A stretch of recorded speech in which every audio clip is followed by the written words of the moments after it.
नमस्कार प्रिय मित्रों, मैं ज्योतिषकार कमल आप सबका हार्दिक अभिनंदन करता हूं आपके अपने इस प्यारे YouTube चैनल अलौकिक साधनाएं में। दोस्तों, आज मैं आपको पाश्चात्य जगत का एक ऐसा सूत्र बताने जा रहा हूं जो 101% कामयाब है। दोस्तों, आपके जीवन में यदि बहुत ज़्यादा संकट आ रहे हैं, बहुत ज़्यादा बाधाएं आ रही है, बार बार परेशानियां आ रही है, भारतीय संहिताओं को आप कंट्रोलेंगे तो आपको पाएंगे कि या तो राहु का दोष है, या शनि का दोष है, या प्रेतात्माओं का दोष है, या किसी ने किया कराया है। तो उसका फिर रेमेडी अलग होगा, किया कराया का अलग होगा, भूत प्रेत का अलग होगा, टोना टोटका होगा, कहीं मेलडी मसानी का होगा, कहीं किसी का होगा, कहीं किसी का होगा। लेकिन पाश्चात्य जगत में कुछ ऐसे सूत्र हैं जिन पर उन लोगों ने काम किया है और बहुत सुंदर सूत्र है। हमारे एक शिष्य हैं, कल उनका जन्मदिन था, शिवा। इन सब चीज़ों में बहुत माहिर हैं और उनकी बताई हुई चीज़ें अक्सर 100% सफल होती है।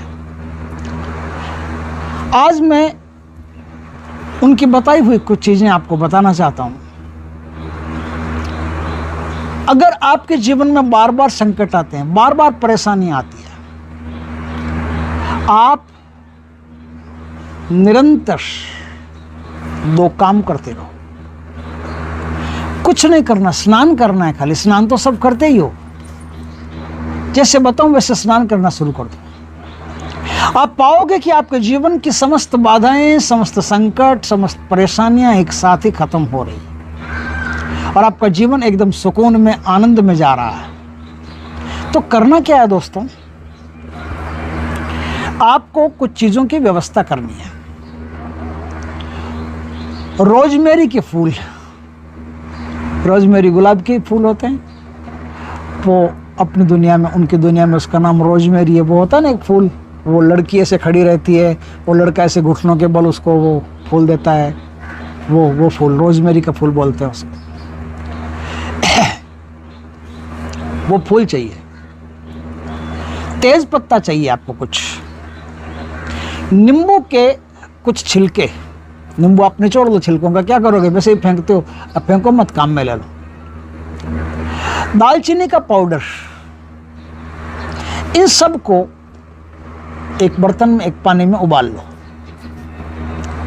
उबाल करके वापस ठंडा कर लो। अब उसको छान करके या बिना छने ही, जो भी आप करना चाहो कर सकते हो, उस पानी से आपको स्नान करना है। अब क्या है कि पाश्चात्य जगत से आया है तो वहाँ कोई वार वगैरह नहीं होते कि संडे को करो कि मंडे को करो, आप कभी भी कर सकते हो इसको। तो आप किसी भी दिन इस चीज़ को कर सकते हो। यह स्नान आपको करना है। इस स्नान की एक विशेषता है, इस स्नान को करने के बाद में फिर आपको साफ पानी से पूरे बदन को अच्छी तरह से फिर धोना पड़ता है। ये जो पानी है, ये पानी आपके संकटों को धीरे धीरे करके नष्ट कर देगा। यकीन नहीं आए तो आजमा के देख लेना, आप पाओगे कि 101% ये उपाय कारगर है, सक्सेस है, सफल है। तो इस छोटे से उपाय से आप अपने जीवन के बड़े से बड़े संकटों से निजात पा सकते हैं। अब क्या करना है इसके अलावा, और ये काम सप्ताह में 1 दिन करना है, बाकी सप्ताह में 6 दिन और बचते हैं। उन 6 दिनों में आप पानी में खट्टे वृक्षों की, खट्टे फलों की जो पत्तियां होती है, जैसे नींबू होता है, नींबू की पत्तियां होती है, ऐसे जितने भी खट्टे फल होते हैं, जैसे अनार में अगर कुछ खट्टापन रहता है, कोई भी खट्टा फल हो, खट्टे फल की जो पत्तियां होती है, उन पत्तियों को पानी में डाल करके स्नान करना शुरू कर दो। और उसके बाद में फिर आप साफ पानी से स्नान करो। साफ पानी से स्नान करना जरूरी होता है, चाहे किसी भी प्रकार का आपने स्नान किया हो। साफ पानी से, इस पाश्चात्य जगत की जो चीज़ है उसमें साफ पानी से स्नान करना जरूरी होता है। अब भारत में ऐसा नहीं, भारत में जैसे आप मान लो, जैसे किसी ने बताया कि आपको पानी में सेंधा नमक डाल करके स्नान करना है, अगर कष्ट वगैरह रहते हैं तो सेंधा नमक डाल करके स्नान करते हैं। या सौभाग्य में वृद्धि नहीं हो रही है, भाग्य उदय नहीं हो रहा है, कहीं काम आपके खुशी की कोई न्यूज़ नहीं आ रही तो आप पानी में थोड़ा सा हल्दी डाल करके स्नान करते हैं, तो उसमें फिर अलग से स्नान करने की आवश्यकता नहीं, वही स्नान होता है। लेकिन पाश्चात्य जगत के जो स्नान है ना, या तांत्रिक स्नान जो है, इस स्नान के बाद में फिर सादे पानी से स्नान करना जरूरी होता है, इसलिए इस बात का ख्याल रखें। आप पाओगे कि इस प्रकार के ये जो 2 स्नान बताए, सप्ताह में 1 दिन का चुनाव कर लें, उस 1 दिन तो आपको उनको उबाल करके स्नान करना, और दूसरे दिन फिर पानी में पत्तियां डाल करके स्नान करके और किसी मग में, और फिर अब दूसरे सादे पानी से स्नान कर लेना।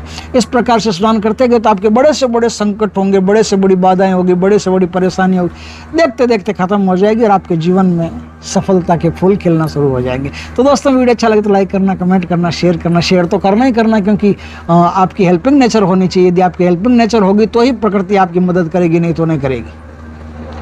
हेल्पिंग नेचर और दूसरों की सहायता करने का भाव हो तो ही करेगी। तो आप ज़्यादा से ज़्यादा इस वीडियो को शेयर कीजिए, ताकि अन्य भाई बहनों के भी ये वीडियो काम आए। पता नहीं किसके जीवन में क्या संकट है, क्या परेशानियाँ हैं, और आपकी वजह से अगर दूर हो जाती है तो आपको लाभ मिलता है। तो ज़्यादा से ज़्यादा शेयर करें, लाइक करें, सब्सक्राइब करें, कमेंट करें। जय श्री कृष्णा दोस्तों।